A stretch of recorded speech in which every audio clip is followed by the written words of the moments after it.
Hi everyone. So I have been teasing at going behind the scenes and showing a little bit more of the process involved in some of the filmmaking. So what I thought I would do, I've got a few films that hardly anybody has seen.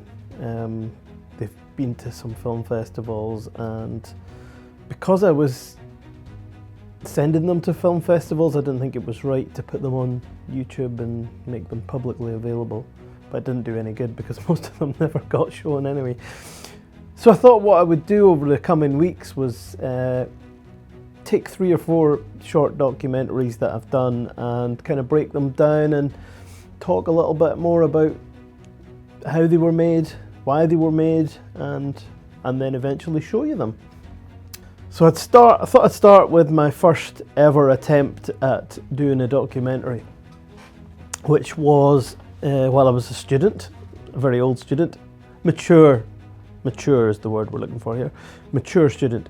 So I made a film about a very good friend of mine, David Smith, who is an incredible athlete. I don't want to call him a cyclist because he's been at the top of his game in so many different sports that it's almost insulting to call him a cyclist. But at the time I did a cycling film with David.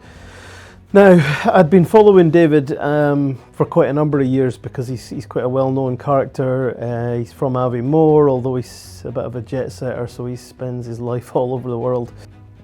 Yeah, he's been through a lot in his life so far, going from being a Paralympic rower, taking up cycling and skiing and golf and goodness knows what else. But he's been through a hell of a lot. He had a tumour on his spinal cord, which he's had multiple surgeries on, and when your average person would probably struggle, he just keeps coming back and doing amazing things, and he's inspired me for a number of years. So when I had this project to do, I thought he was the first person that came to mind, but I didn't think he'd be interested, so I sent him an email, and lo and behold, he was up for it. So we hatched a plan to tell his story. Now,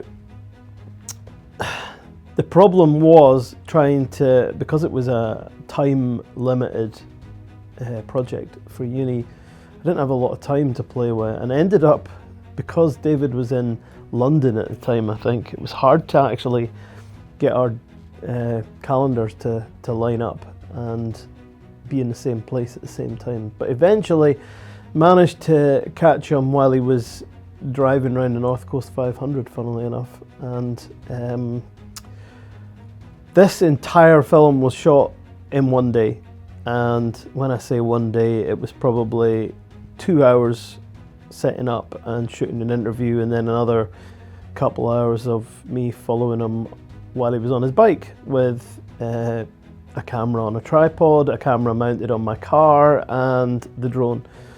So we didn't have an awful lot of time, and since then I've realised how much difference it makes to have that time.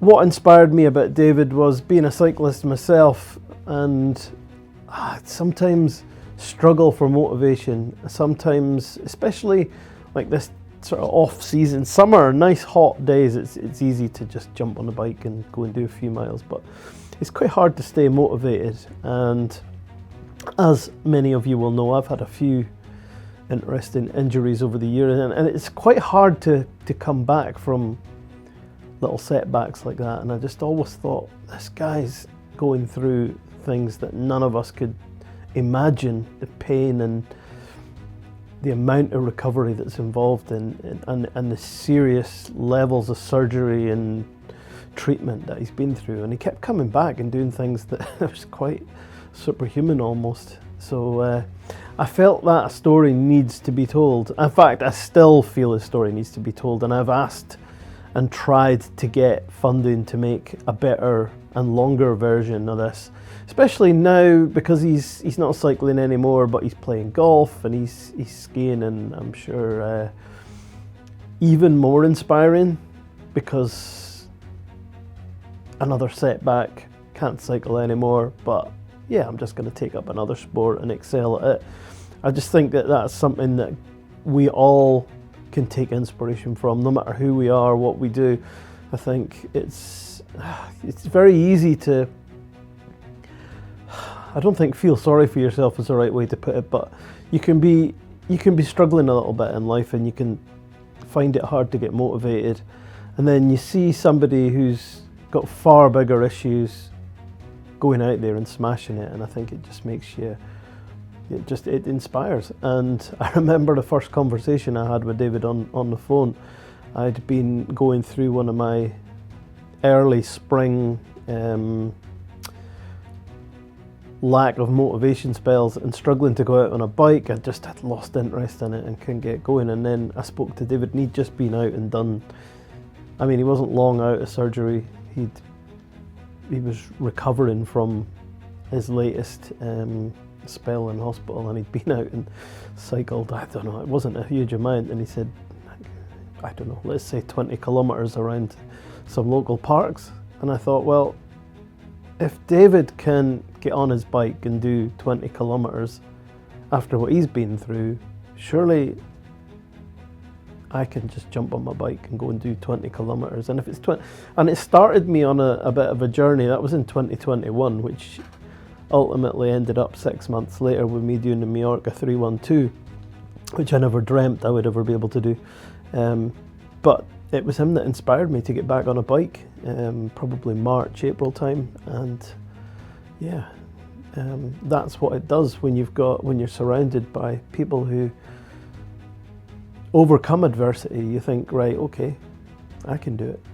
On to the actual filming. I'm going to make another video where we talk about the actual making of it, but I just wanted to introduce it first and talk a little bit about David and how he's inspired me and why I wanted to make a film about him. And hopefully I've done that. I'm going to show you the trailer next that I did for it. And the one biggest problem I had on the day was the audio, because we didn't really have anywhere to shoot. We wanted some Highland scenery, so we were at a hotel and there was loch in the background. There we go. There is David with a loch in the background. It was great as a location, and it kind of placed him in his home environment, but at the same time it was quite close to the A9 and it was difficult. And I quite like the sheep bleating in the background, but there was a lot of traffic and we didn't have very long and we didn't have anywhere to really go. So yeah, it was a learning curve, a real learning experience for me. So when you listen to the trailer, bear in mind that the audio has been improved quite a bit in the main film, but the trailer was done quite quickly, and yeah, I was learning. And it's not brilliant, but I think the most important thing with it is what the words say and how important it is to have the right attitude in life. So I am going to put the trailer on next and let you see what's coming, and then when I come back for my next video, I will talk about the actual making of this and challenges that I faced, lessons that I learned, and I guess the positives that came out of it as well. So yeah, stay tuned, and yeah, let's make this a regular thing and show some work. I'm not scared of dying. We all die. It's a truth, but we don't all live. I've probably learned more from being close to death than I ever have done in sport, ever have done in any classroom. It's really taught me how to live. And actually my only goal in life now is to make sure I am where my feet are and to be present every day. Okay, I have goals of like, yeah, I want to race again and I want to go and cycle in the Alps, and I have this goal list, but my overriding goal is to make sure I'm actually present at everything I do and to be living in the moment.